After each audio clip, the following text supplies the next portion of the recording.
Good evening, everyone. Thank you for joining us tonight for the launch of our 2023-24 NATS chat season. And I am so thrilled to be joined by my dear colleague and friend, Dr. Ian Howell tonight. Thank you, Ian. Hello, hello. Happy to have you here. Before we launch into our conversation tonight, I want to begin this season's NATS chat by once again thanking Inside View Press for their sponsorship yet again of our season. And I will encourage everyone to please check out their book titled The Vocal Coach Approach by 𝗚𝘂𝗲 And it is available to purchase at voxped.com or on amazon.com. So please check that and all the other books that are offered by Inside View Press. Please check those out. So here we are, launch of this season, Ian, and I'm just so thrilled. As Ian and I talked about what in the world, we could talk about so many things, the two of us. And in fact, it was hard for us to start the recording because we were so busy chatting. But we chose tonight to talk about practicing curiosity, which I just love. I know both Ian and I are avid continuing learner teachers, and in fact did a presentation together about how much voice teachers are expected to know nowadays, and so we'll get to some of that conversation tonight. But since many of us were deeply indebted to Ian during the start of COVID, he got us through that first several months, as many of you know, and continues to help illuminate for us technology. And I wanted to start tonight with discussing where we are with online learning as we move out of the pandemic to some degree and into a new state of being. And full disclosure, Ian already knows this, we've already talked about it. I am the teacher that I see him post about, and I hang my head a little bit about, you know, the Zoom. Are we, you know, there's better technology than Zoom. Yeah, there is. I work with a high level of singer, and I am a teacher, full confession here, who still uses Zoom. And I said to Ian, when I heard him write or saw him write 𝗓play, I thought, okay, I'm gonna do it. And within 5 minutes, I was like, I'm not gonna wear headphones. I don't wanna wear headphones 35 hours a week sitting at my piano.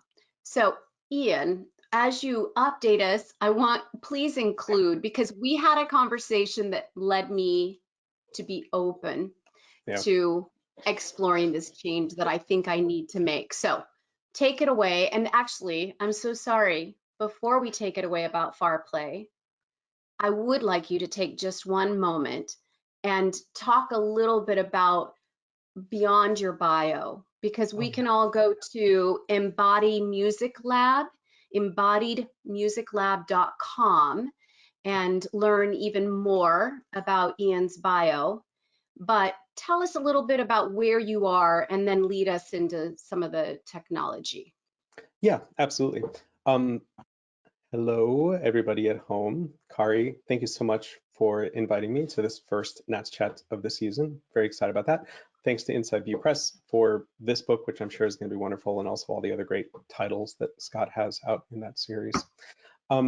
Yeah, so I think most people in the NATS chat audience probably know me, you know, either from NATS conferences or from the acoustic vocal pedagogy workshop that I run every summer with 𝗓𝘂𝗀𝗀 and 𝗚𝘂𝗲𝗀𝗀, my wonderful colleagues, or from my work at the New England Conservatory. Over the past 10 years, I designed, ran, taught the voice pedagogy program at NEC.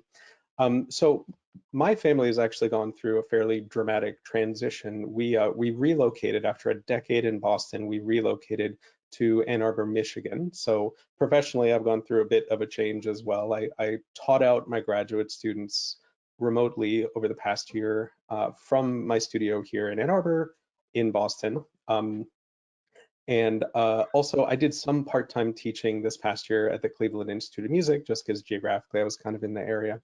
But last year, to the extent that I had the time available, and then this year is one of my main focuses, I started a company called the Embodied Music Lab. You see this little graphic here in the corner.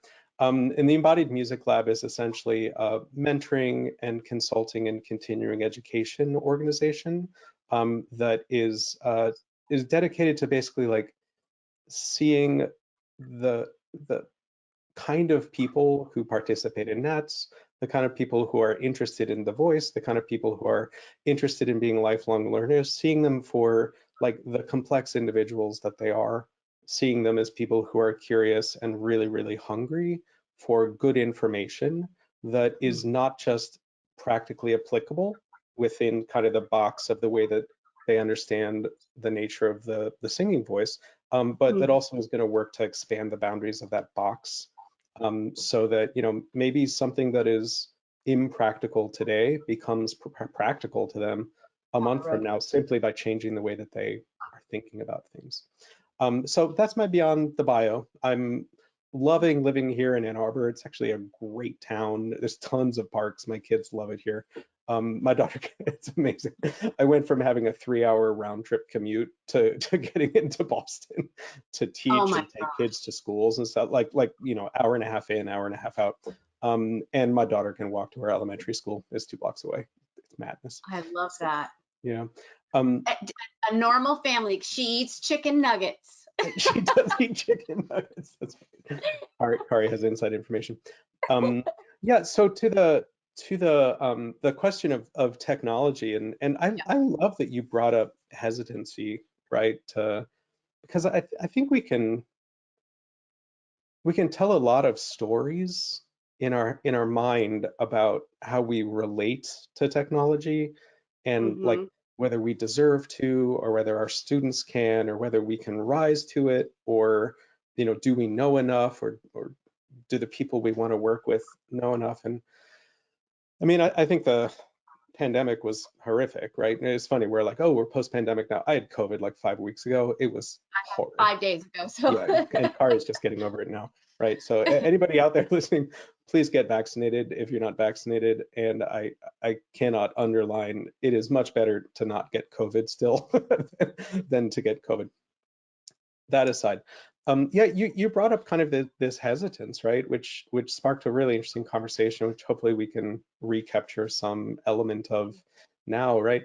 And I think if we kind of blow out a little bit, I think a lot of the feisty discussions, a lot of the arguments that people might have about online teaching at all, like the framing of the conversation is really, can teaching online ever match teaching in person, right? That's one of the big challenges, just in terms of discourse within our community.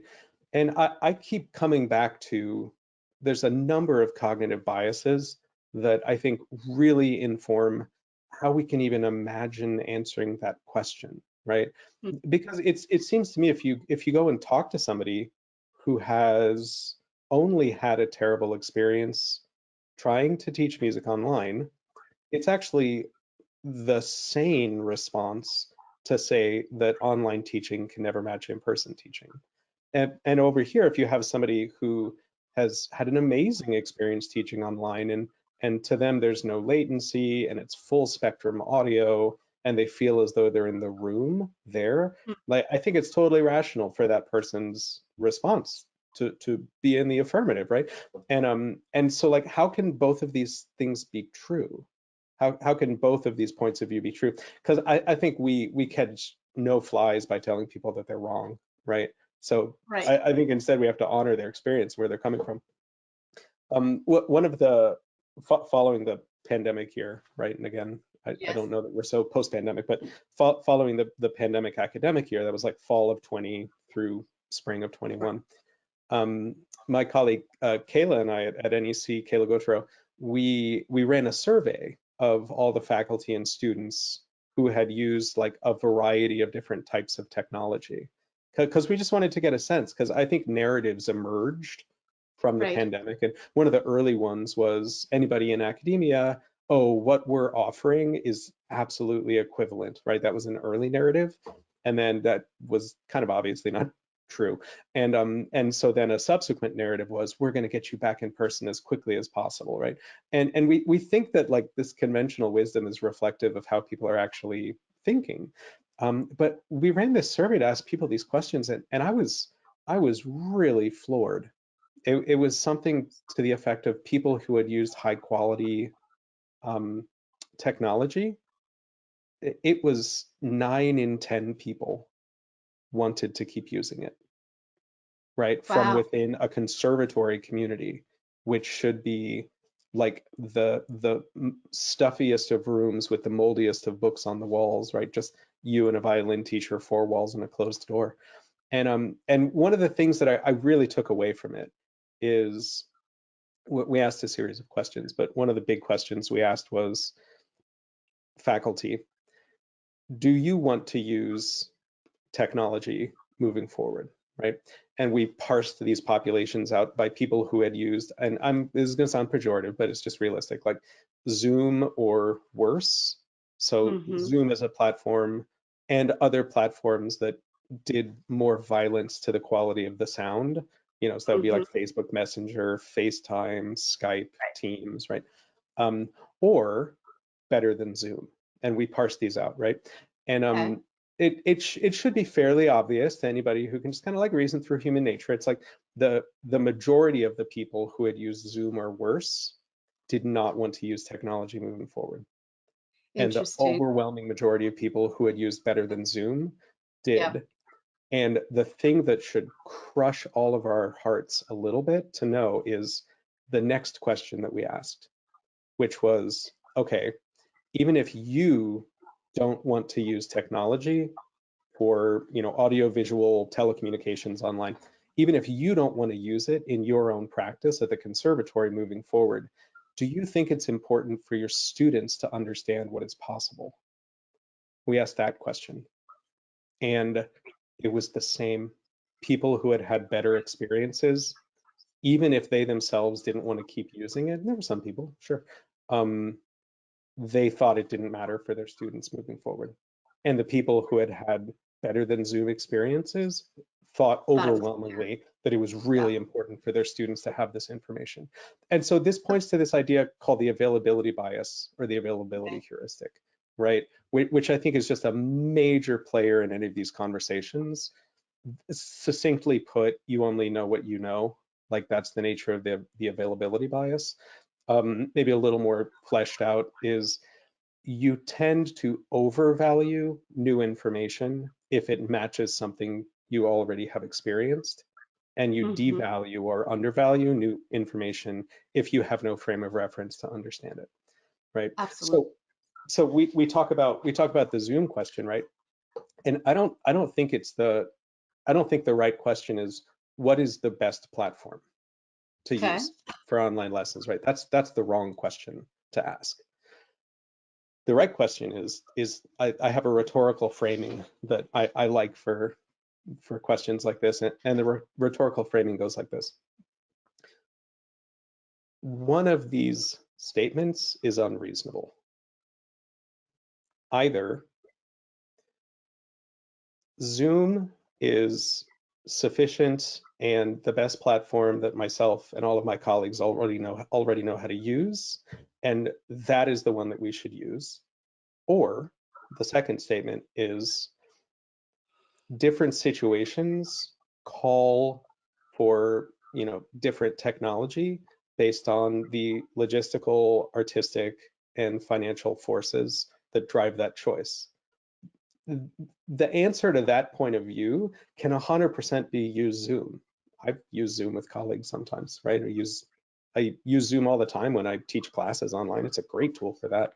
The question in my mind is really just like being open to the possibility that we haven't yet experienced how good something unfamiliar can be. Mm-hmm. And so you brought up the headphones question, right? Like this is a fascinating question because not all headphones are created alike at all.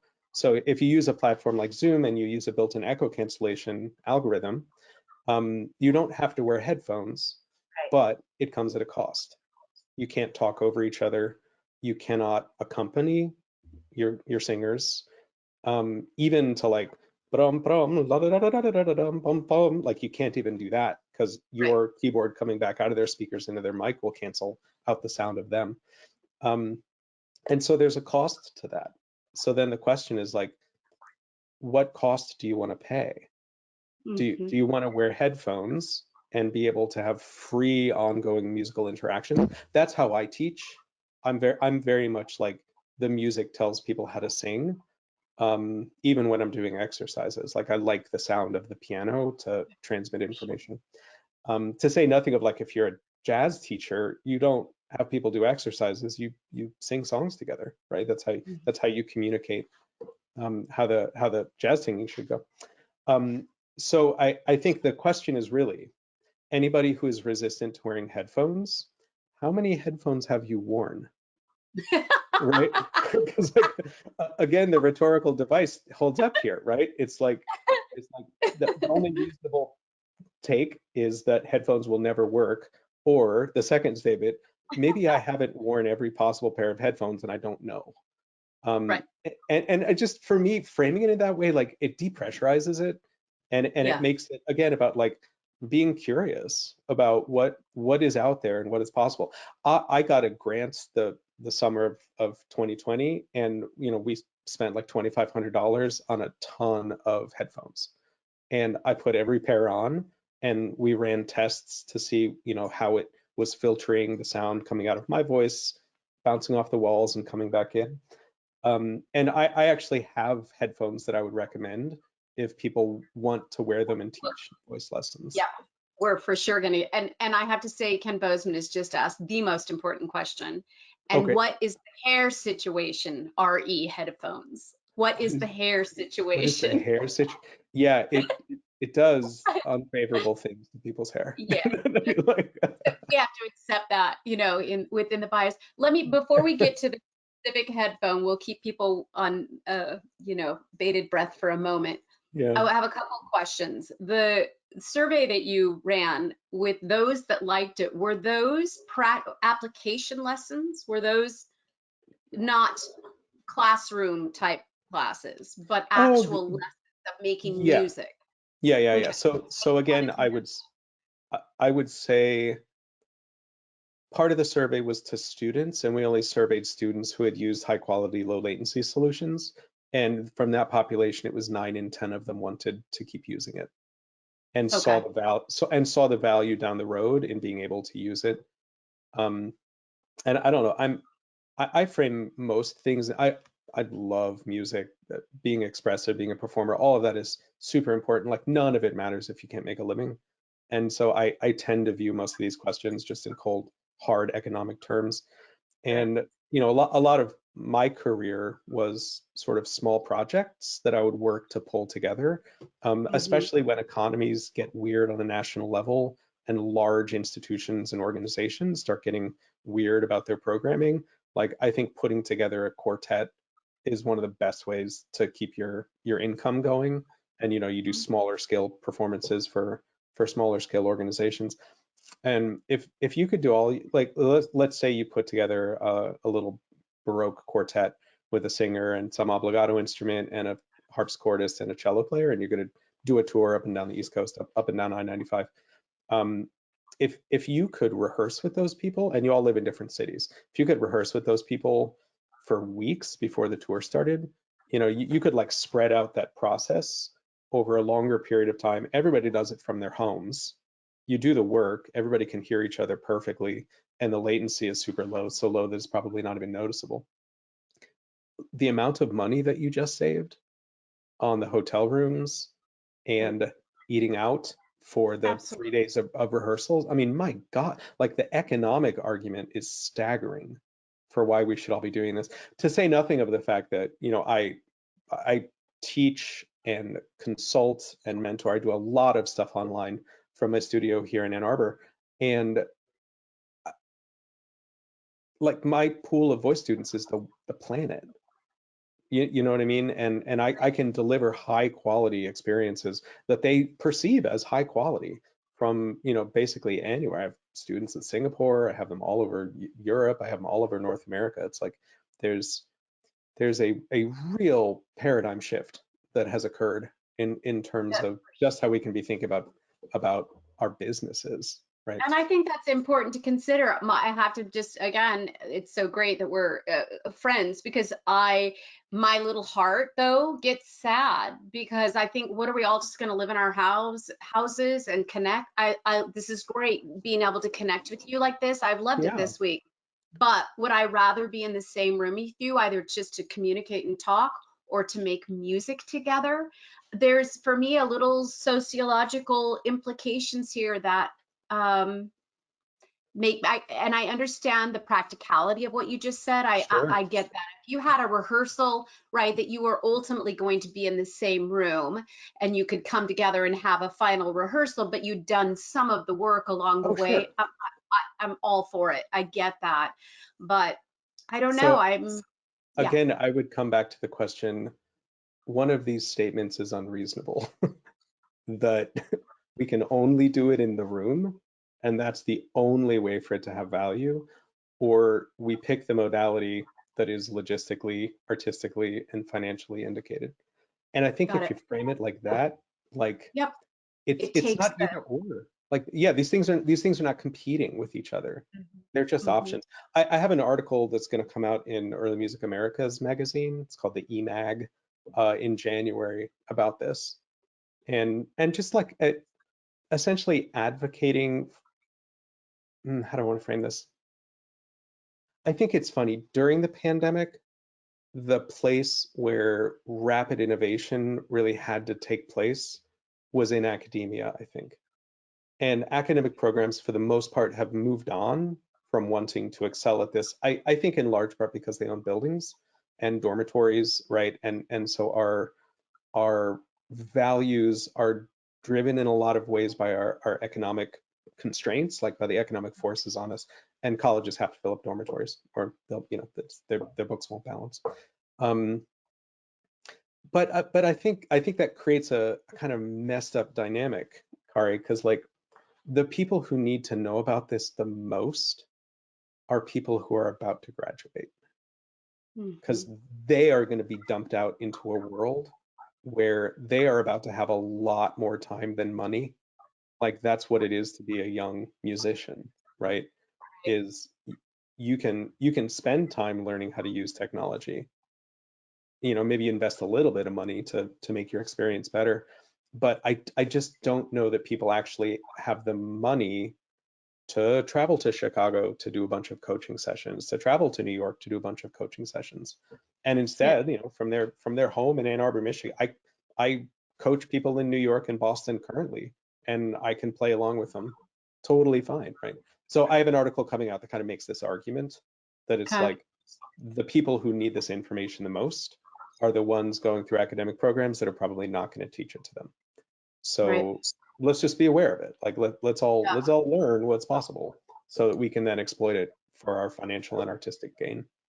I love this. Catherine adds to this part of the conversation. There might also be an ethical consideration as well to serve those who are remote with virtual options that makes sense, especially if not that many voice instructors are available. So Yeah. yeah, and Amen. again, it's not that I disagree with this point, as you know, at Yeah. all, but I think I just want to be the devil's advocate about there is another aspect to consider. Oh, Before sure. I want to stick with the online for just a moment before we have so many other things that we're going to Yeah. talk about. But let's stick with this for just one moment. Um, before we talk about FarPlay and headphones, have the, for those of us hanging on, have the new Zoom updates improved things modicum over the last 2 3 years? I know not to the degree of, low Well, latency and. well, it's interesting. Zoom actually has a low latency option now, right? Like 3 years too late, they have it. Um, yeah, I do not work for Zoom. I do not work for FarPlay. I never worked for SoundJack. I don't work for Jack Trip or Sonobus or JamKazam or Jamulus or any of these technologies that kind of seek to ask this question of what is most valuable in terms of audio video calls online, and Mhm. how are we going to try to sort of meet those values, sort of answer those questions. I actually have, there's a study that I have been meaning to collect the data for. I've written all the analysis scripts to really test this question. Like in my mind, it's how low is latency, especially relative to the estimate that software might give, which Zoom doesn't. So how fast is it? How high is the audio quality? So is it cutting out big frequency bands to try to compress the data? And then the third question is really like, are there additional sounds? Like, does it add noise, or does it add like clicks and pops? Are there dropouts? You know, it's like that sort of thing. So actually, I have this program written that I just need to gather the data, and I'll be able to process it, and I'll be able to quantify the question that you just asked. So that I'm going to work on that this year. I would say, first of all, Zoom is not a simple app. To make it work well requires digging into several deeper settings, and anybody can get good at that. But I don't think we should pretend that somehow it is simple. It's not. People mess it up all the time, and they do their settings wrong, and they're confused by what buttons are named and sort of how to get the results they want. So I would say that first. And you know, a lot of times, especially if you're using built-in equipment on a laptop, especially a Windows laptop, like the quality of that built-in microphone is going to be noticeably lower than if you had even invested in a nice USB mic, let alone a separate audio interface and a separate microphone, right? So I don't think we should pretend that everybody who uses Zoom is having like an effortless experience, having a high quality experience, or even having a cheap experience. Like Zoom subscriptions cost a certain amount of money every month. It's not free for most people, unless you have an institutional account, right? But even that is costing your organization quite a good deal of money if you ever go to price these things out. So I think we can't answer these questions in a vacuum, right? So I think the what used to be called original sound, I think their musician mode is definitely better than what Zoom used to be, 100%. And I think their low latency mode is definitely faster than Zoom, no doubt. The improvements they have are improvements over their own product. I personally, I use 𝗓play almost exclusively at this point. And it's a third the cost of Zoom. And it is easier to use. And you can basically, you could just use your built-in microphone and speakers on your Mac, or microphone and headphones on your Macintosh, and you wouldn't need additional equipment. You could do it over Wi-Fi. You just kind of put it in a mode where you're not trying to do low latency, and it's still faster and sounds better than Zoom. Like without headphones, you're saying? So in that case, you would have to use headphones if you're using the built-in microphone, because we're always seeking to avoid feedback loops. And speakers on a laptop are so close to the microphone on a laptop, there's no way to deal with it. I have clients all over the country right now who, what we do, we use 𝗓play, is I wear headphones, I'm wearing headphones that are just great. These are wonderful headphones. I do not feel like my voice is attenuated at all wearing these. I wear headphones, and they just have a microphone that's separate. And so they put the microphone in front of their speakers, facing them, facing away from the speakers. And the thing is, the latency on 𝗓play is so low that any part of my voice that comes out of their speakers bounces off the wall, and by the time it comes back to their microphone, it just sounds like what my voice sounds like in a room. It just sounds like there's a little bit of reverb on, like it's not an echo like we're used to hearing when platforms like Zoom go bad. So I have a ton of clients now who don't wear headphones at all, and we use 𝗓play, and I can play piano along with them. We can do exercises where I'll sing a target quality, and they'll come in with it, and then they'll try to change pitches in a way that sort of, you know, does registration blending stuff, where they're constantly imagining the quality that I'm singing. So I just think there's a lot of nuance in terms of the way that these solutions can work. And despite the fact that there have been improvements in what Zoom is able to offer, and God bless, like I'm so glad, that despite that fact, I find that the solution that I use is still cheaper, still sounds better, and it's still faster. And to Okay. really take advantage of the low latency stuff, you need an external audio interface and an Ethernet cable anyway, which is what you would need to take advantage of Zoom's low latency settings, right? It's And not do like it clients, magically avoids that. so I would buy the 𝗓play and the account, and clients obviously need It's to free. it's They free, but they have to download it or Yeah, they whatever. download an app, but they don't create an account. Like Okay. they don't give their email address to 𝗓play, right? And Okay. there are some other options out there. Like there are several platforms that are based on what's called WebRTC, which is Web Real-Time Communication. It's like an open source algorithm for reasonably low latency, not fast enough that you could really play together, but reasonably low latency communications online. So, you know, a WebRTC might be like 1/10 of a second delay. Zoom is like 4/10 of a second delay. And then, you know, 𝗓play would be, I'm going to switch into decimal points, but, you know, 𝗓play might be like 20 millisecond delay versus 100 millisecond or 400 millisecond delay. So even those, but many of those require students to set up accounts. Okay. And so you're kind of like, you're buying into an ecosystem versus here's a tool that you can use, which is something I don't know. I'd like to be able to switch platforms if something better comes along. And can they video record Yeah. on 𝗓play? I think you can. Yeah, it's a Okay. great question, Ken. Thanks. Yeah, you can. So a year ago the answer was no, but the Okay. answer today is yes. And And you, oh, I was go just going ahead. to say you can record it. The one thing it won't do is Zoom processes these things on a server and gives you a link to share with people. So Correct. you're recording a video, and then you have a video on your computer, and then the question is, you know, can you upload it to a Dropbox and give the link? So there are additional steps. But again, it's like, to me, it's logistically, artistically, and financially indicated to use the cheaper option that is a better artistic experience that meets a Mhm. similar logistical need.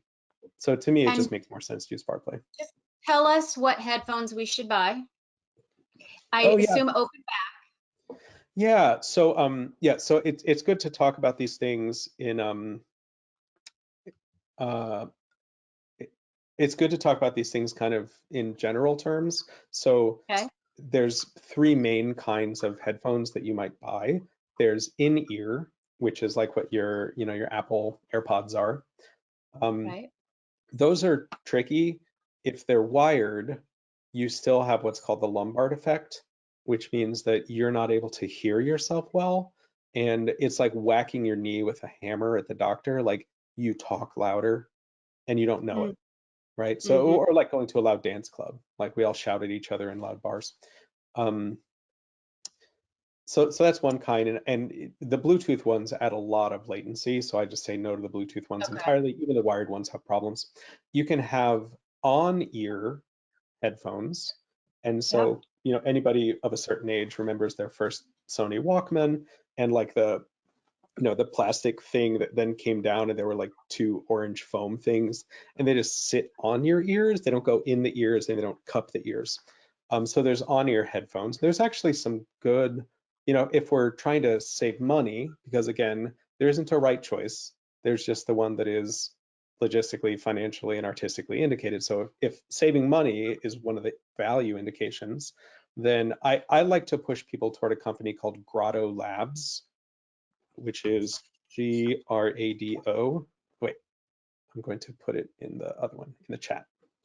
I can do it while you're talking. Great. Oh, I think I figured it out. Okay. Grotto Labs, it's a company in New York, and you can get on-ear headphones, and they're low end, which was called the 𝗓𝘂𝗀𝗃 a couple of years ago. They're low end, it's like around $80, and Okay. it sounds fine.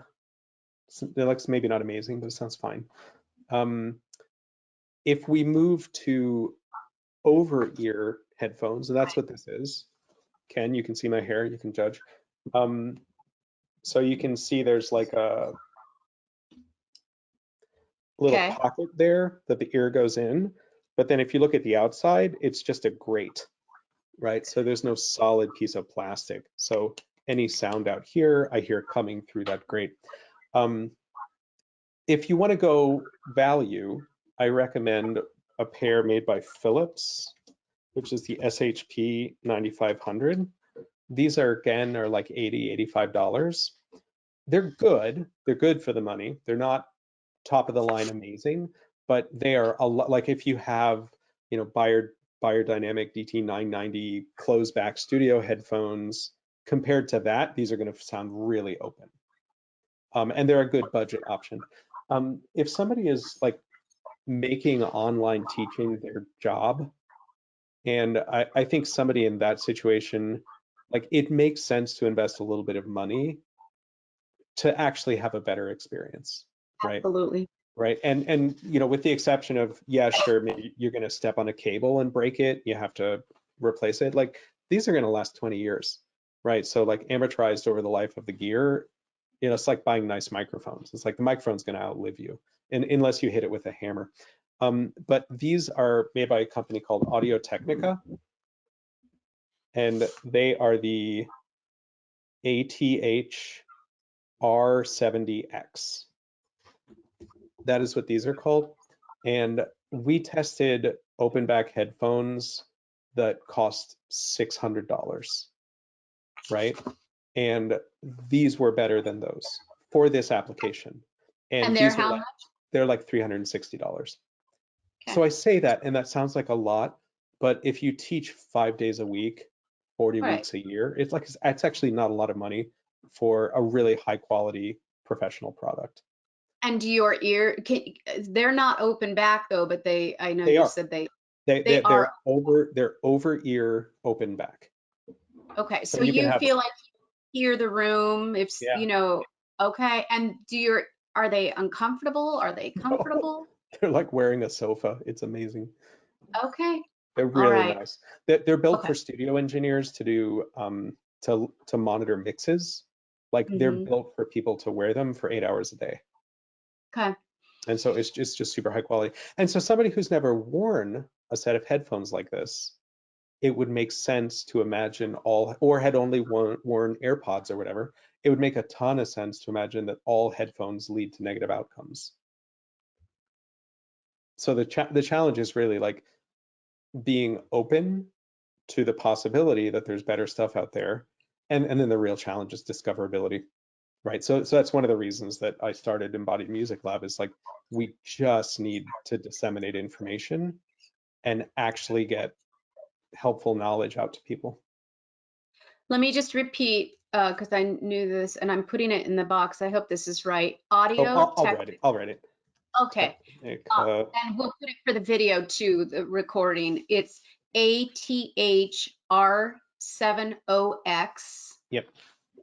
And Audio-Technica, $360. That's Yes, the that's pretty. headphones that Ian is currently wearing. The other one he mentioned was the Philips 𝗚SHP-9500, Yep. which is $85. Yep. Or a different price point. And then I really do want to get onto other things, but we've got some probably great questions coming in. Microphone, have you updated from the wonderful article you put out a couple years that lives on your website? Yeah. Mm-hmm. Yeah, I think again, it just matters what the use case is. So, you know, again, it's like we talked with headphones about like what kinds of headphones there are. And then within any one kind of headphone, you can be like, well, that one's better than this one. So with microphones, really the question is, do you want omnidirectional microphones or do you Right. want directional microphones? And I think the question really comes down to, is it more important for you to be able to really hear the student exciting the room? Or is it more important for you to possibly get into a situation where you wouldn't have to use echo cancellation, but the student can avoid wearing headphones by placing the microphone so it's not pointed toward the speakers? So an omnidirectional microphone is going to capture the response of the room. It's going to be overall much more honest in terms of the frequency spectrum that the singer is putting out. You're going to get a better sense of what the sound really is. Directional microphones can be great, especially if you are 12 inches or more away from them, you kind of avoid the Howard Stern, Rush Limbaugh, boomy low end of the voice. Because directional microphones, the closer you get to them, the stronger the bass gets. So I think it just depends on what your use case is. If the student is going to wear headphones and you want just really to hear what the room sounds like, I recommend getting omnidirectional microphones. They're amazing. And do most of your clients have that? Have they invested in a high quality? Yeah, well, it's different people have gotten different things. I think, the rule of thumb with technology is like there is no answer to the question, what's the best microphone or what's the best preamp or interface, because it always comes down to like, what do you want to do with it? So like if somebody is taking online lessons and has an omnidirectional microphone, then I'll really clearly hear what they sound like in the room, but they're probably going to have to wear headphones. But that microphone is probably going to be great for doing research, like for taking clean signals of voices that are really, really honest. If somebody, I have a client in Boston who just invested in like a recording setup because over the next year, he's going to do X number of audition pre-screen tapes anyway. And so he invested, he spent some money and got a nice pair of directional small diaphragm mics that he can put in a stereo configuration. And so he started using those for his lessons because he had this other use case in mind. And then I think like there's this like middle ground. So there are companies like 𝗚𝘂𝗲𝗀𝗃, which is APOGEE, and 𝗚𝘂𝗃𝗃 puts out basically like audio interface microphone combo devices, and those are typically omnidirectional mics. But you can get kind of an all-in-one that allows you to then plug another mic into it down the road if you want. So that was an answer that sounded like I was just hedging my behind off, but like even in the Classical Singer article a couple of years ago, one of the points that I tried to make was like you don't know what the right answer is until you know what kind of music you're recording and what it is you want to get out of the space. If I were just to, you could do a lot worse than just like buy a Focusrite 2i2 bundle and get like the dynamic mic that comes with it and the directional mic that comes with it, and just have your student use that vocal mic, but maybe not super close to it, right? And probably one of those bundles, I don't know, it's probably around $200 right now. Like it's not a ton of money to get into some stuff like that. Okay. Last question, and then we're going to move on to a different topic. And first of all, thank you, Jeff Costello. I put in the chat from sweetwater.com store the exact headphones that we were talking about. And then in the 𝗓play, Barbara Dyer asked a great question. How does the student record or only the teacher since you own the account? Yeah, that's a great question, Barbara. And the way that I would think about it is 𝗓play, like a lot of apps out there, have various levels of subscriptions. So there is a free version, and like Zoom, it's like limited to 40-minute sessions, I think. There is a middle tier, which I want to say is like $4.99, $5 a month, which again, oh my God, Zoom can be like $15 to $25 a month. So there's that middle tier. And with the middle tier, you can record on your side. So if a student wanted to record on their side, they would be subscribing through 𝗓play. They could always just throw their iPhone down on the table like they would have done in an in-person lesson anyway. So it'll record a mix of both you and them into a single file. If you do the $7.99 a month version, again, I don't work for 𝗓play, I just think it's a great product. If you do the $7.99 version, you can record a mix of the audio. You can simultaneously or separately record like Kari's track and my track as separate WAV files, which you could then dump into Audacity or Logic and change the levels of. And then you can also record video and audio simultaneously. And it's 𝗓play. I just want to make sure, 𝗓play. And is it good for Windows, for Android and Windows as well? Yeah, that's a great question, Jennifer. So 𝗓play currently works on Macintosh computers, Windows computers and Linux computers. I don't think there isn't actually anything. I had this jazz drummer teacher when I was an undergrad who used to say there ain't nothing to it but to do it. So like there's nothing about the technology that is stopping them from making an iOS version. They just haven't done it yet. So I think down the road it will work with iOS devices. If somebody is on an iOS device, I might recommend other solutions rather than 𝗓play because it's on computers at this point. And Android's got interesting challenges with its audio processing and the OS side. Like I'm not really sure Android will ever sound good, which I know is a terrible thing to have to say because a lot of people have Chromebooks or whatever. But the audio handling of that operating system is it's not so great. Well, Ian, as we move topics now to the other things that we put in our description, let me just say to everyone, please, if you have other specific questions, use the Facebook NATS chat page, and I'm sure Ian will generously, agree to answer. And as I explore 𝗓play, maybe Ian and I will get on and he can help me set it up, and we'll record my stumbling around and we'll post it for everyone's amusement and hopefully education. The other things that we talked about or that we mentioned in the description that I wanted to get to is you and I have talked a lot about, are we generalists or specialists in our field nowadays? Yeah. And as we wrote in the description, it's easy to imagine that you must either gain command of an impossible amount of information or double down to argue that excellence means pursuing a limited and likely specific skill set. So let's discuss that a little bit, and this idea of practicing and cultivating curiosity, expanding our knowledge and applying it in a wide range of contexts under that idea of being generalists and specialists. Yeah, I'm getting old enough that I feel like I've been more than one kind of musician at different times in my life. And so I'm starting to really notice how the things that really mattered to me have changed. And like, so for example, I know there's a lot of people who like do their bachelor's degree and then go right into their master's degree and right into their doctorate. Like I was one of these people who got so sick of school.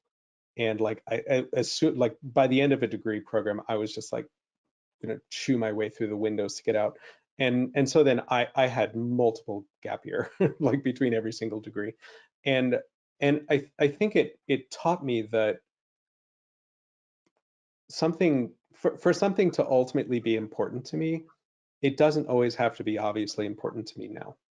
And I think most people out there, like who are doing degree programs, who are participating as professional voice teachers, who are out there trying to have careers, it's like we're not frozen in terms of like who we are and what it is that we want to get out of life and like the experiences that we want to try to generate for other people. Like we're all changing constantly.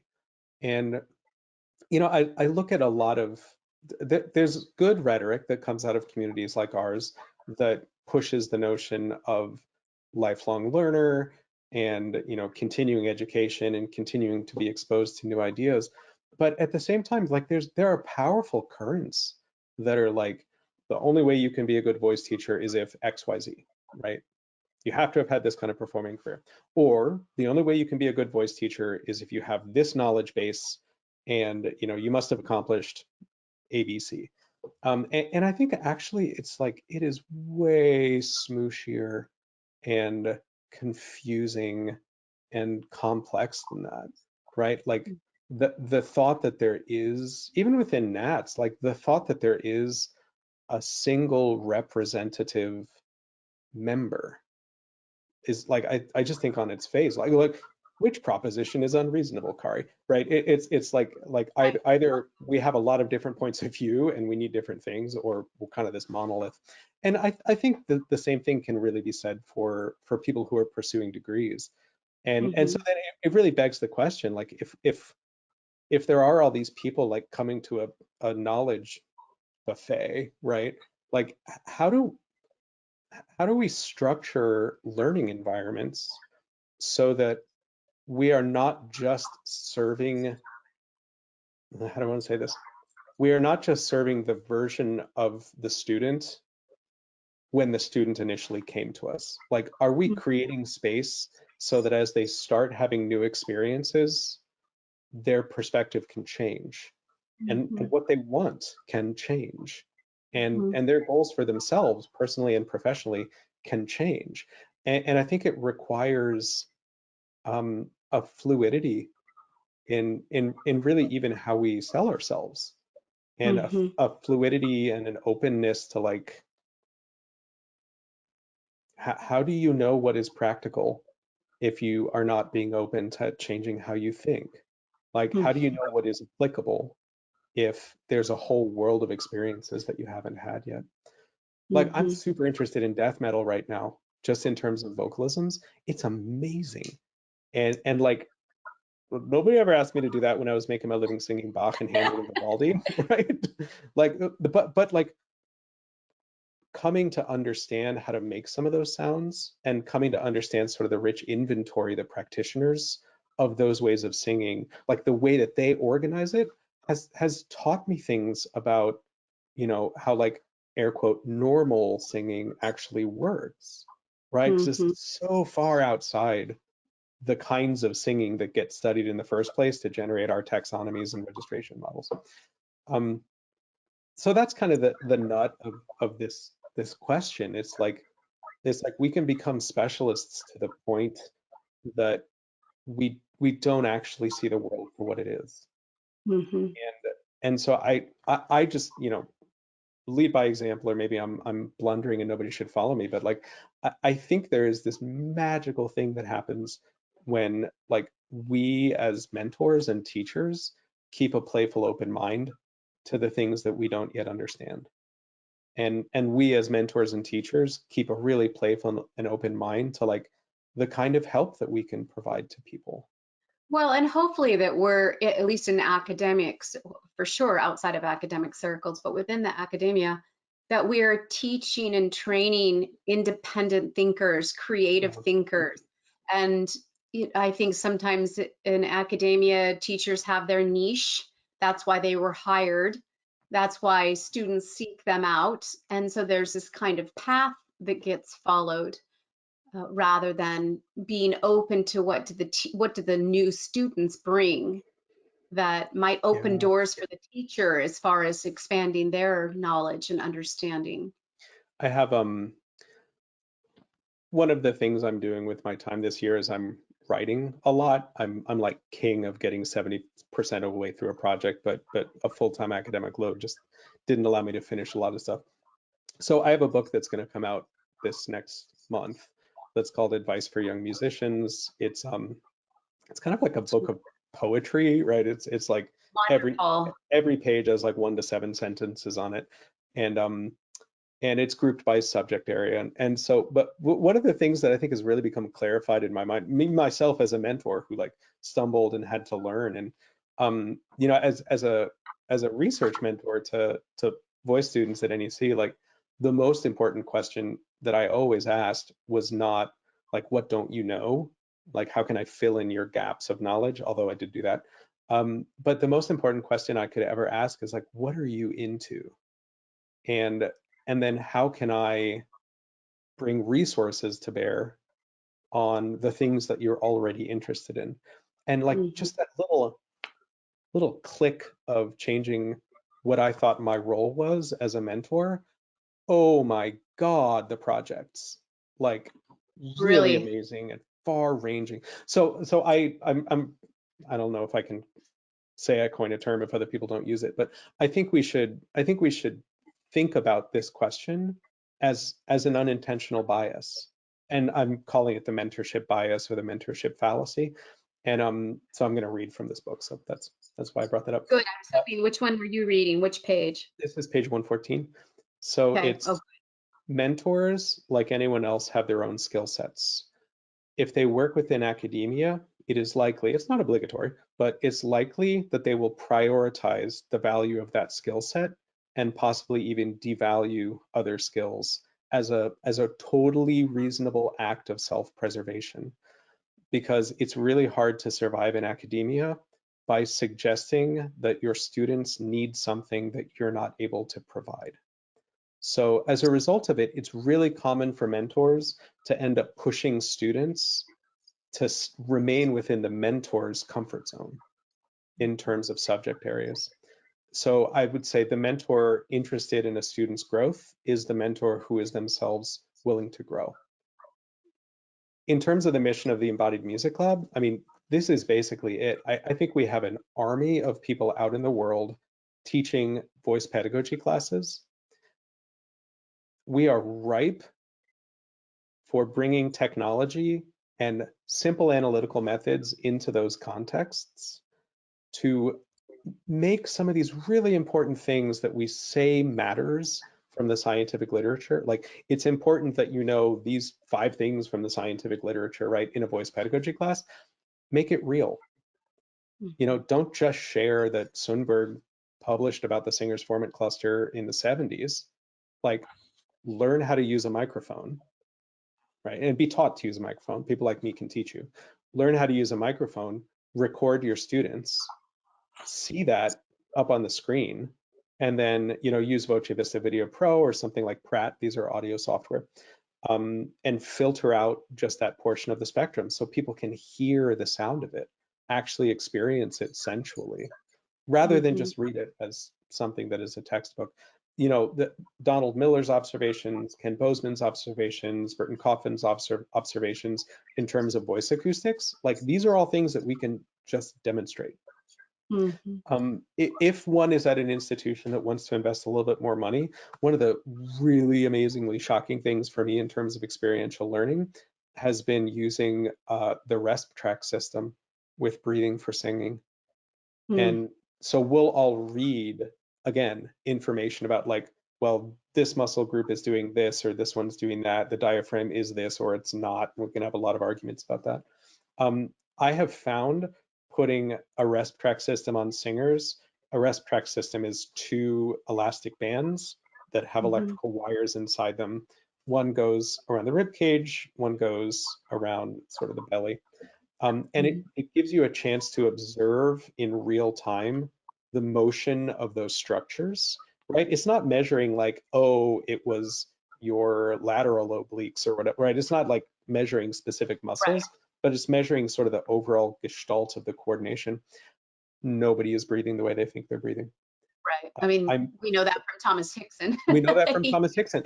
And so voice pedagogy, like pedagogical practices surrounding respiration for singing, in my mind, are essentially exercises in storytelling. Like, the teacher tells the student how they should breathe. The student then tells that story, regardless of what they're actually doing.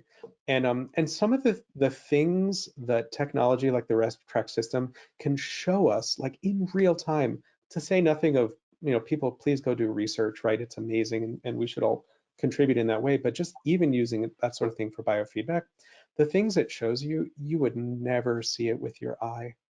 Like, it's just not. We think we can see these things, and we absolutely cannot. RESP track, because people Yeah, will. RESPTRACK. RESP. I see, RESP track, and that is give us a sense of price. That's expensive. That's a little under $3,000. So, you know, that's like, get your institution to buy it. Right. Right. But I think how interesting. I know it doesn't do the minute detail of tracking. It's, as you said, more of a gestalt, but it supports exactly what Thomas Hickson's book, which is so phenomenal, tells us. Now, I do still hold true that I hope that teaching the mechanics of breathing, that I see changes, I hear changes in my students. So I'm not going to stop doing that, even though the way they then tell their story with their own body is maybe not exactly how I've instructed. But and again, to me it's not an either or. I don't use technology like that in a voice studio. Of course not. But, you know, just in terms of, I have such a better understanding of the biodynamics of respiration for singing, for having had that chance to experientially learn what is actually happening, not what I think is happening, but what is actually happening. And I've measured dozens, if not, I don't know, maybe 60 or 70 singers at this point with this kind of system. And as much as I love the acoustic analysis, in terms of biofeedback for singing, like this is actionable. Like Mm-hmm. the radical nature of the experience they have. And it can be something as simple as if somebody has a body like mine, which is perhaps a little gifted in the abdominal area, like you can think you're taking a breath in, right? But then if you actually like move through the range of motion of the abdomen, when it expands and contracts, you see what that range of motion is. And then you go to sing and you're in a permanent crunch, right? Mm. And the singer may not even have an awareness that they were doing it, right? It's Right. not like the machine teaches them how to sing, but it shows Right. them what they're actually doing. So then maybe them and the teacher can make some choices together. Anything visceral. As I say all the time, and in my book, we as singers, we don't have that visible representation like Yeah. a ball to know if we swung and ended up in a sand trap. So those things are useful. Dan, Mitten, thank you. The book I was referring to is Thomas Hickson, Respiratory Function in Singing, a primer for singers and singing teachers, Reddington Brown, 2006. So thank you, Dan. I want to come back for a moment to Theodora Nestorova's question. Let me read this. How can we encourage this top-down rather than bottom-up, especially in institutions?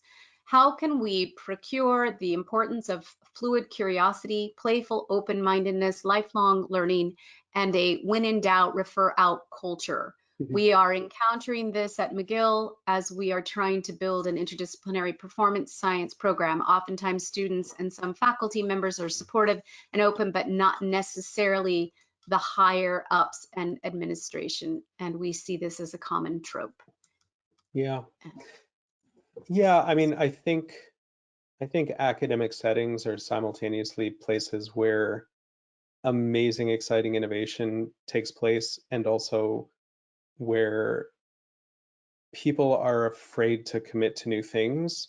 So we tend to end up with rather homogenized outcomes, right? It's like actually a short list of places in the United States right now that are like centers of innovative thought in voice pedagogy, right? I could count them on one hand probably, right? Most places are trying to match what they perceive to be some sort of average or some sort of like communal target. So I think a place like McGill benefits from the fact that they're radically innovative in so many other ways. In terms of changing administration, the perspective of administrators, I think there are some situations where it just cannot be explained in a way that makes sense to somebody because of, again, the availability bias is persistent. And so really it has to be about making it real for those people rather than just proposing budgets. I personally found, I ran the voice pedagogy program at NEC, which Theodora was one of my master's students several years ago. And I personally found that administrators don't care what you do if students get interested in it and enroll in stuff, which I know is like a weirdly nakedly political way to put it. But actually showing that there's interest a lot of times is the thing that busts through that availability heuristic for administrations. Or bring in a massive grant. Like that's Right. the other way to do it. Matt Hoch brings up an interesting point that there was a lot of publicity about the recent Nobel Prize winner at Penn who couldn't get funding because her research was considered outside the box. Yeah. And now we have mRNA vaccines because of it. Yeah. She figured out that you can, our RNA is a series of, small chemical molecules that bond in a certain way. And she figured out that if you replace one of those with a different one, then you can use RNA to synthesize things. If you didn't do that, if you just use it as it existed in the natural world, it like falls apart and is really biochemically unstable, I guess. Yeah, it's interesting. So I'm married to the smartest woman that I know, certainly, and I think that many people know. My wife is an infectious diseases physician and clinical microbiologist, and she actually, one of her fellowships was at Penn. And so a lot of the infectious diseases community, when this Nobel Prize came out, for this researcher. I wish I could say it more gently than they were like, take that, right? Take that pen. Like, you guys, you all messed up and didn't see this, and there were some underlying inherent biases against this human being that had nothing to do with the viability of their work. So yeah, Matt, I mean, what a great example Yeah. of kind of two things. Like, we could focus on the fact that Penn was professionally unsupportive of this human being who ended up changing the world, and I don't know how many millions of lives her work saved this last 3 years, right? There's that part of the story. The part of the story I would focus on is what she did after Penn withdrew that support, right? Because she went on to get her own funding. She went on to find circumstances where she could do her work because she believed in it and she knew that it was important. So maybe that's the other like little sliver of advice for the circumstances that Theodora brings up is like, if you're curious about the world and you can see a way that the world could be, but that there is resistance to currently, the solution doesn't look like changing the minds of the people who are fighting you. Like, the solution looks like you do what you think is right, and in your heart you know to be true, and you check back in 10 years, right? Like, that's actually the way that we navigate these kinds of challenges. Like, most problems don't get solved. We just move on and do good work and show the world that our perspective was the correct perspective. I love that. Well, I want to read a few things as we bring the night to a close. We could talk forever, Ian, but I really love this new book Ian has coming out. It really is like a little, just either a couple sentences or 4 sentences of things to give that are very, very thought-provoking. So here were a few that I loved on page 88, although the pages may change, huh? The Do pages not will change, but I have the copy you're looking at, so I can look at it. Do not try to teach until you decide to try to be good at it. Amen.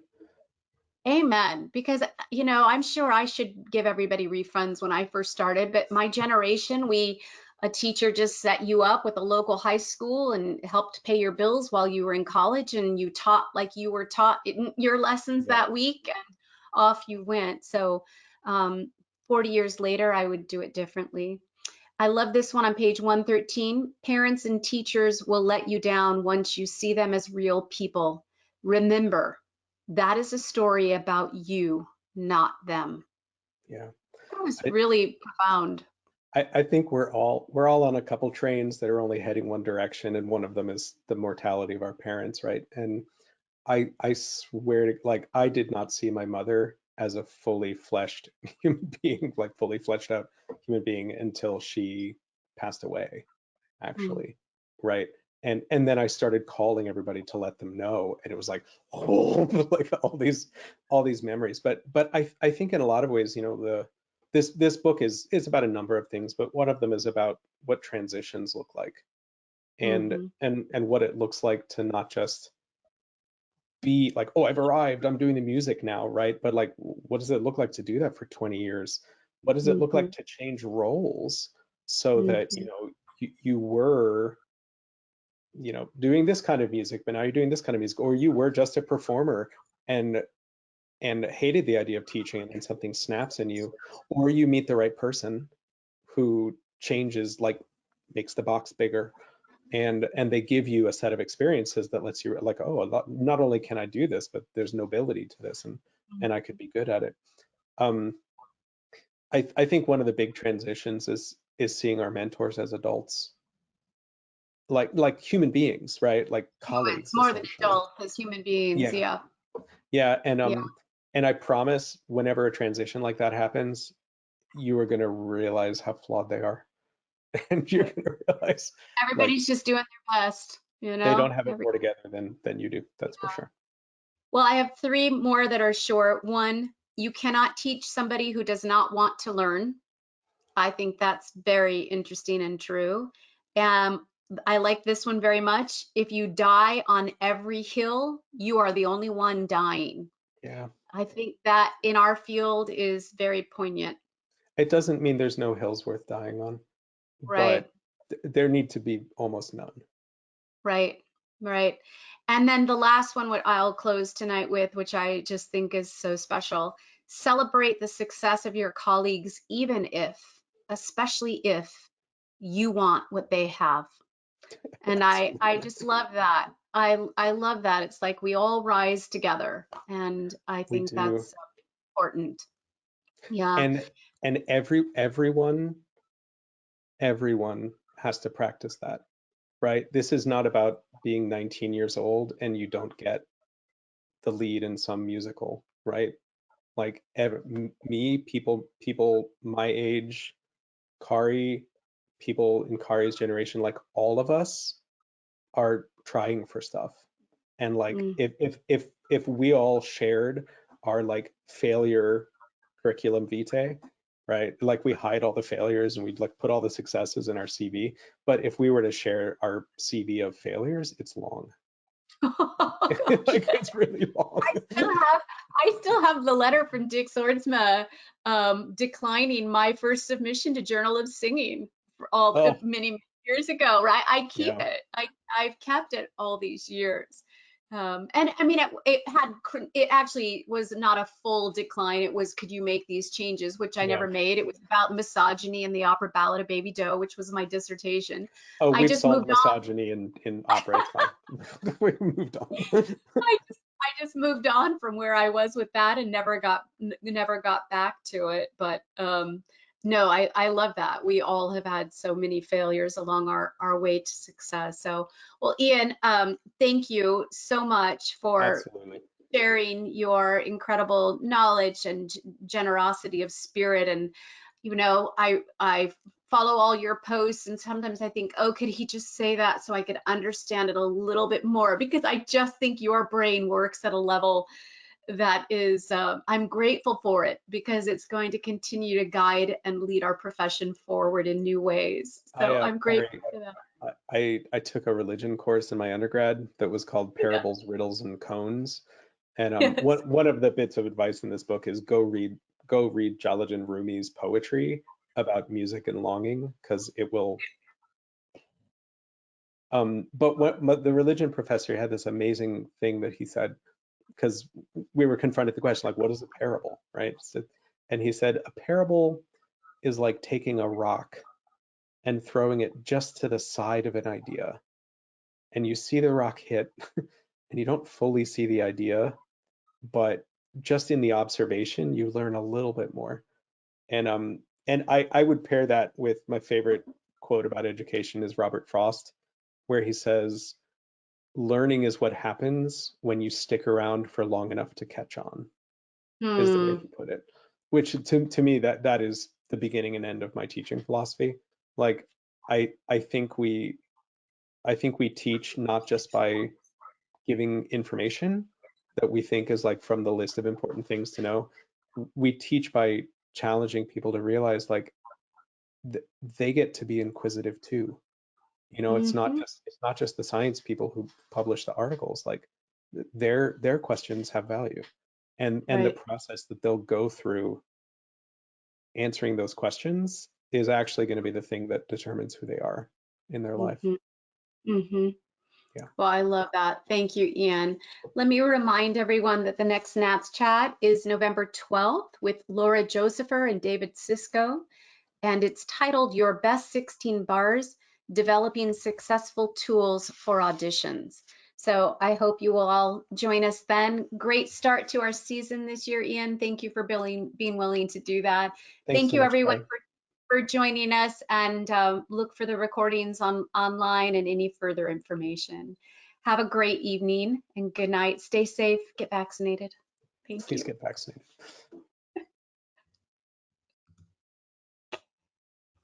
We're still being